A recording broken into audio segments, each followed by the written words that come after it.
صحیح مسلم میں حضرت ابو ہریرہ رضی اللہ تعالی عنہ سے روایت ہے کہ نبی کریم صلی اللہ علیہ وآلہ وسلم نے فرمایا، ایک آدمی کسی دوسری بستی میں اپنے بھائی کی زیارت کے لیے گیا۔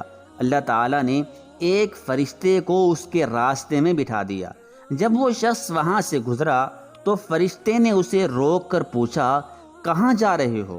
اس نے جواب دیا، میں اس بستی میں اپنے بھائی سے ملاقات کے لیے جا رہا ہوں۔ فرشتے نے اس آدمی سے پوچھا، کیا تمہارا اس کے اوپر کوئی احسان ہے جس کو پروان چڑھانے اور برقرار رکھنے کے لیے جا رہے ہو؟ اس نے جواب دیا، نہیں، صرف اتنی بات ہے کہ میں اس سے اللہ تعالیٰ کے لیے محبت کرتا ہوں۔ فرشتے نے یہ جواب سن کر کہا، میں اللہ تعالیٰ کی طرف سے بھیجا گیا ہوں تاکہ تمہیں اطلاع دے دوں کہ اللہ تعالیٰ بھی تم سے ویسے ہی محبت کرتے ہیں جیسے تم اس بھائی سے اللہ کے لیے محبت کرتے ہو۔